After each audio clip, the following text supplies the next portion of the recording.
Bonjour à tous, j'espère que vous allez très bien en ce début de l'année. Je suis très heureuse de vous retrouver pour notre nouvelle série, une série quotidienne du mois de décembre. En attendant ce foutu Noël, c'est un anti-calendrier à recueil de nouvelles, écrit par Jérémy Kamaski. Très bon épisode.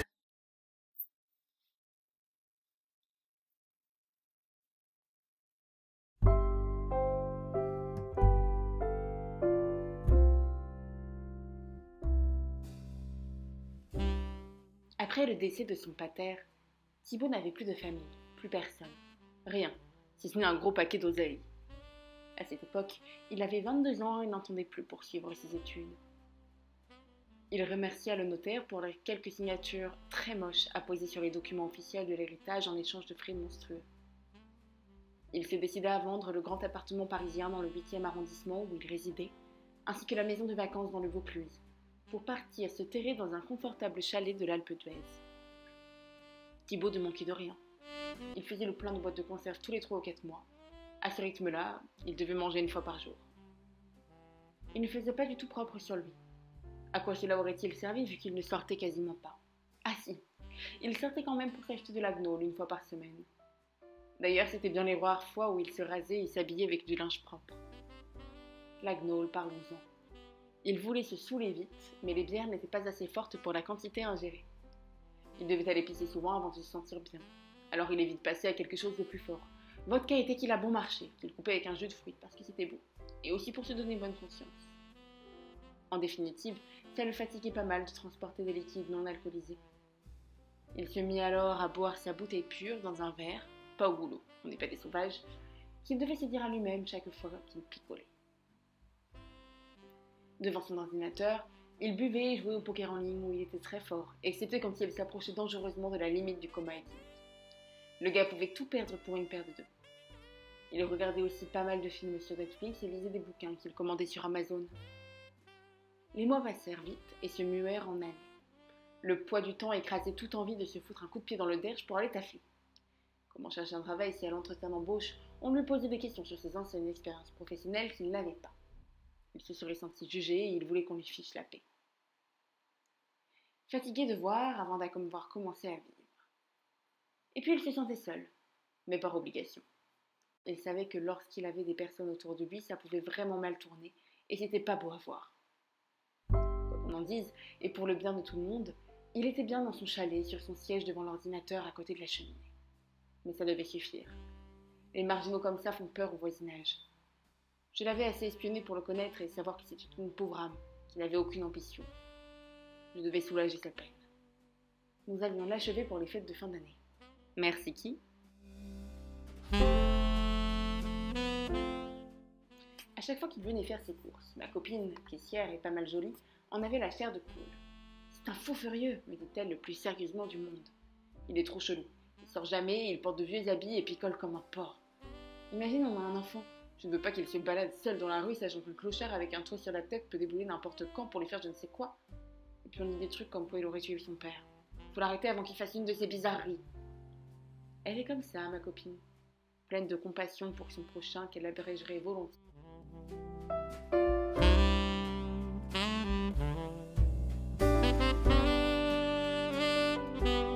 Travaillant à la poste, j'avais pu lire le courrier de l'abominable Thibaut. Rien d'extraordinaire à part ses relevés bancaires. Et putain, il est riche comme Jésus ce mec-là. Et il s'apitoyait sur son sort. Quel pauvre type. Dès que je l'avais dit à ma copine, ah oui, elle s'appelle Marion, et moi c'est Cédric, elle s'était dit qu'il fallait échauder un plan. Dans l'une des rares sorties hebdomadaires de Thibaut pour aller acheter sa bibine à la supérette du coin où charbonnait Marion, elle le draguerait et s'inviterait chez lui.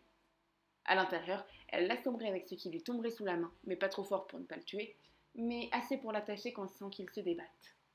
Là, on attendrait son réveil afin qu'il puisse nous dire son numéro de carte bleue, et on irait retirer son argent toutes les semaines, il y a un plafond bancaire, jusqu'à ce que son compte soit vide. Après, Marion et moi, on irait direct faire bronzette sur une plage des tropicales. Tranquille, frère, les doigts de pied en épouvantail. Le plan s'est déroulé sans accroc. Marion avait dragué le taré et il était tombé dans le panneau. Thibaut et elle allèrent chez lui. La porte se referma derrière eux. Elle ne sortait pas pour m'appeler, pendant le moment. Un punaise de long moment. Mais mince, qu'est-ce qu'elle fichait? Mince, il avait compris. Les fenêtres de sa maison étaient fermées pour une fois. Je ne pourrais rien voir de l'extérieur.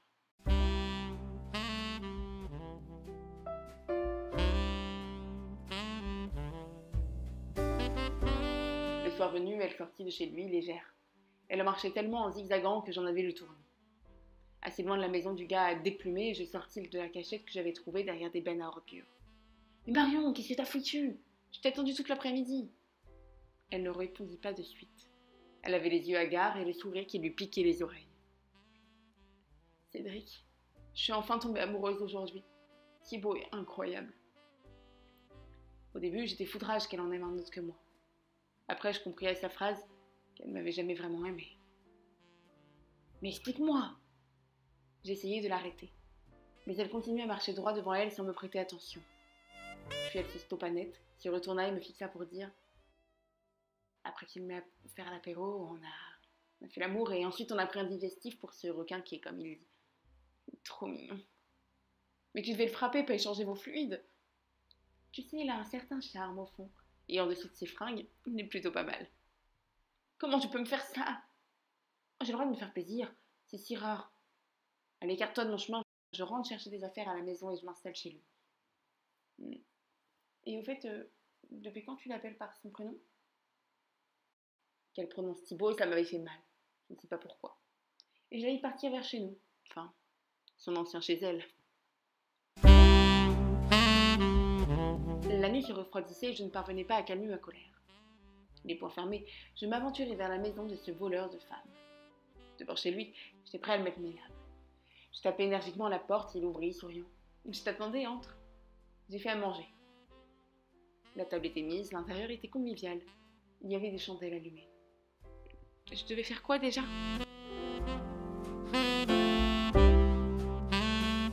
Ce sont essentiellement des boîtes de conserve, mais il y a du saumon, des légumes, du citron, de la crème fraîche et surtout de la vodka. Je ne répondais pas face à autant de gentillesse stupéfiante. Il me dit « Tu sembles grelotter, t'as froid? Pourtant il y a le feu à la cheminée à côté de toi. » « Non, idiot, je tremble car j'ai envie de t'exploser. » Je ne peux pas m'empêcher de m'asseoir et attendre que je me serve. Il me servit un verre. « Allez, cul sec. » Je bus son verre d'entrée avant de tousser. Je n'avais pas l'habitude de boire un alcool si fort. Moi qui ai l'habitude de la Belzébuth, une bière à 11,8 degrés qui m'est mina pour plusieurs jours. J'ai avoué, elle est bonne, cette vodka. Dis-je pour l'endormir. Je te donnerai une bouteille à l'occasion. Je l'ai commandée à un fournisseur russe. Elle vient directement des steppes de là-bas. Avec plaisir. Mais pourquoi je dis avec plaisir? Pourquoi je suis sympa? Dire qu'il y a quelques heures encore, je voulais le déplumer. Le voilà Tipa qu'il me caressait dans le sens du poil. Je ne connais pas grand monde, s'y confia-t-il. C'est de ma faute, je suis assez sauvage. Mais à l'approche des fêtes de fin d'année, je me suis dit que je devais changer ça. Il s'y resservit un verre de vodka. C'est vrai que personne ne vous connaît dans le coin. D'ailleurs, vous foutez la trouille, il y a pas mal de gens par ici. Je n'aurais jamais dit ça à une personne qui m'invite chez lui normalement. Mais c'était plus fort que moi. Sans doute l'effet de sa vodka des steppes. Je sais, Marion m'a dit, mais ce n'est pas étonnant. Comment doivent réagir les gens lorsqu'ils aperçoivent un homme qui sort rarement, mal habillé, et qui ne parle pratiquement à personne? Ça fait peur à vous, monsieur Cédric? Non, pas vraiment. Mentis-je. En fait, il y a une raison pour laquelle je vis en ermite. À un moment donné, je me suis posé la question, qu'est-ce que je veux au fond de ma vie? Vous savez ce que vous voulez? Non, c'était faux. Je voulais son numéro de carte bleue et le tuer pour m'avoir piqué ma copine. Moi, ce que je voulais et ce que j'ai, c'est la tranquillité et l'alcool. J'aime les deux. J'ai tout ça et je suis le plus heureux des hommes. Pourquoi la tranquillité? Il n'y a que les vieux qui veulent être tranquilles, non? Disons que j'ai un don de ciel qui est aussi une malédiction. La solitude et le réveil de la médaille. Le revers de la médaille? Nous fûmes interrompus par la porte qui s'ouvrit brusquement. Une bourrasque de vent s'engouffra violemment dans la maison, si bien que les chandelles s'éteignirent. J'ai une de ces trouilles.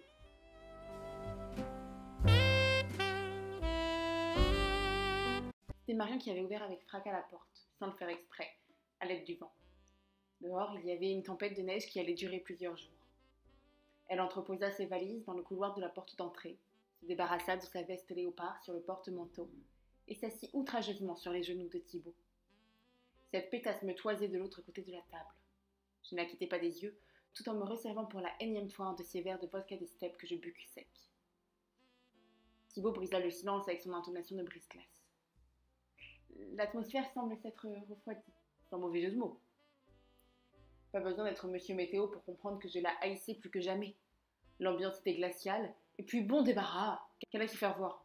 Elle et ses habits léopards et son rouge à lèvres, au contour dessiné avec un crayon plus foncé. « Il n'y a pas de champagne », dit-elle en se forçant à rire. En quoi c'était marrant ? Non, lui répondit Thibaut. Pas grave, j'aime pas. On dirait du jus de vieux pétillant, mais ça donne un côté luxe que j'adore, dit-elle en se donnant des airs involontairement vulgaires. Elle posa ensuite délicatement les mains sur les joues de notre hôte, comme pour l'embrasser. Tu me rejoins là-haut ? Je te ferai la spéciale. Mais punaise, c'est quoi la spéciale, un de ces nouveaux trucs ? J'ai jamais eu droit à ça, moi. Un point rogne, ça. D'accord, chérie. Je dis au revoir à notre invité et je monte. Nous étions, Thibaut et moi, attablés comme deux idiots qui allaient se dire au revoir. Puis, il se mit à parler.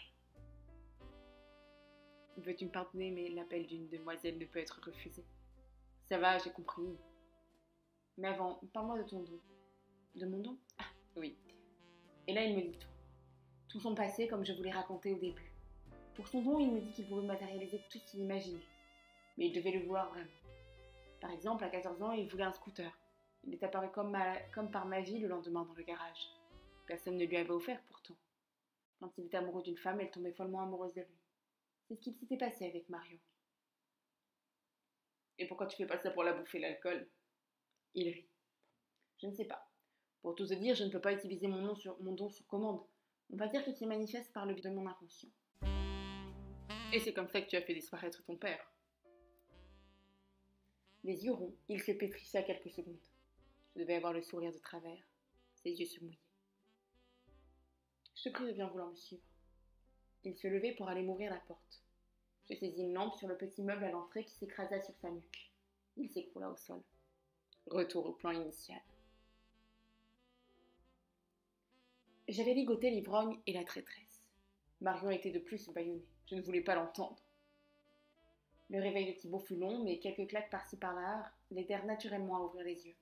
Il ne semblait pas surpris d'être dans cette situation. Je dirais même qu'il acceptait son sort.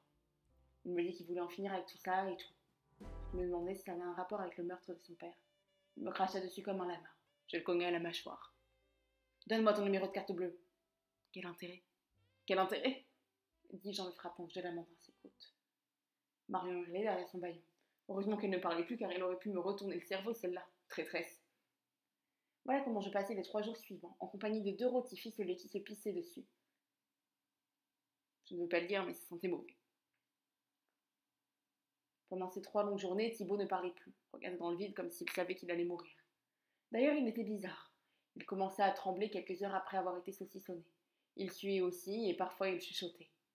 Plus le temps passait, plus il s'agitait, et ce n'était pas la menace de mes coups qui allait le calmer. D'ailleurs, pour me calmer, je le frappais volontiers. Puis il se mit à baragouiner, mais c'était confus. Je crois qu'il me prit pour son père et s'excusa pour quelque chose. Je n'en avais rien à faire. Je voulais juste son numéro de carte bleue.